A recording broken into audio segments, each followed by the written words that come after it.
Ang sabi niya, sir, nung pinapanood namin, kasi marami daw sila, kasi day off nila, Italian.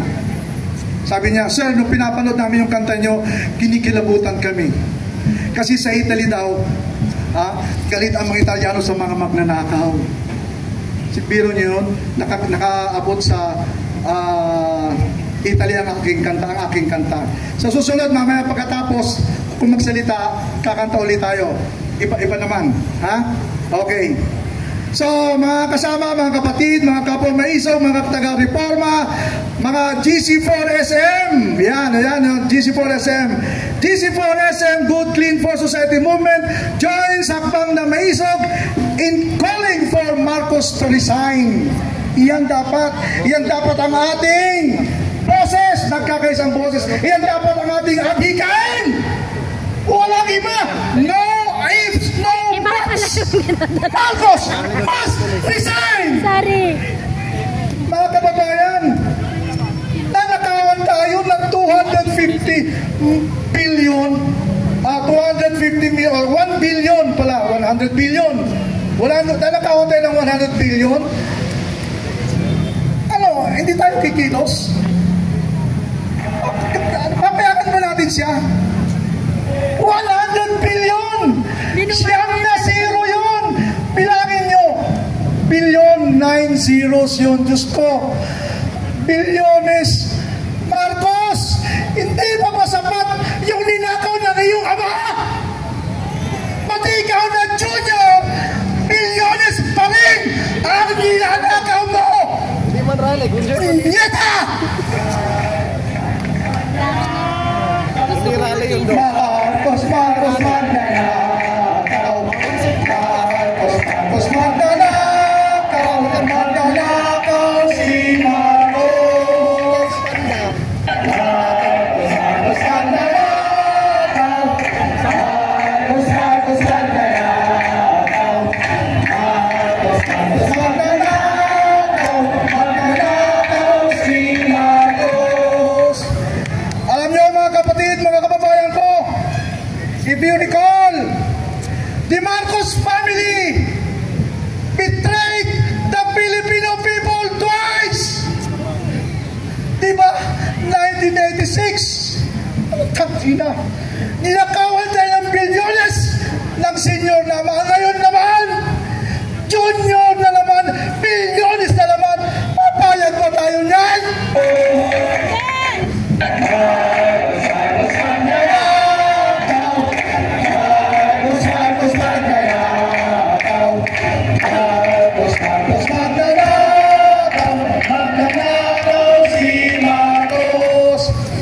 Alam nyo, may nag-message sa akin sa FB. Sabi niya, kaibigan, dahan-dahan lang sa pag-post ng Marcos resign. Baka daw kasuhan ka ng sedition. Sagot ko sa kanya, sabihin mo doon sa magkakaso, ituloy niya ang kaso. Hindi ako takot!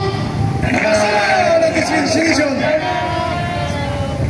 Sapagkat ang pagtawag, our call for Bongbong Marcos to resign is part and parcel of our freedom of expression as enshrined by the 1987 Constitution. Diba? Nasa ating saligang batas yan, Bill of Rights, freedom of expression, freedom of speech.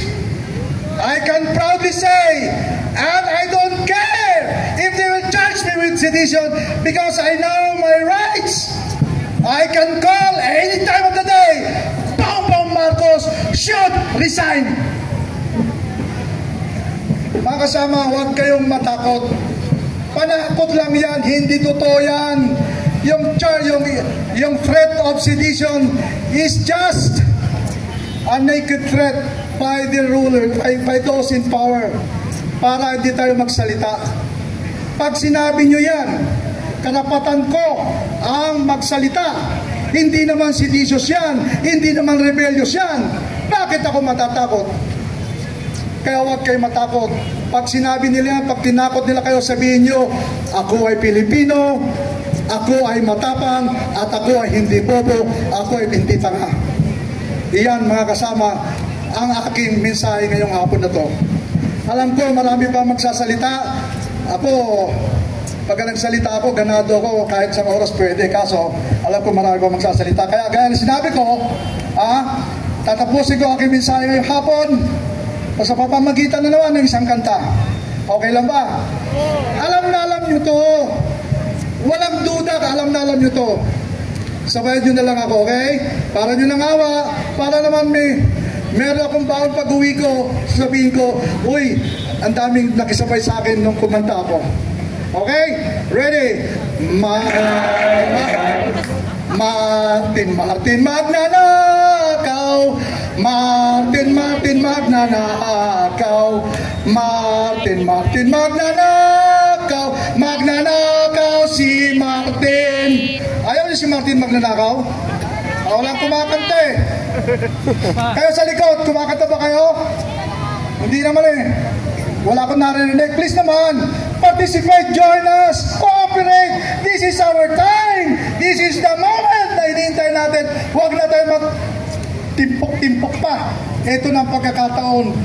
200, oh my God, 100 bilyones. Hindi na ako alam nyo. Sino mga senior citizen dito? Ako senior citizen. Alam nyo, kaya hindi na ibibigay ng gobyerno ang full benefits sa mga senior citizens such as 1, free laboratory, free medicine, free hospitalization, free check-up. Hindi na ibibigay ng gobyerno yun. Pero porsyento lang ibibigay nila, percentage lang. Bakit?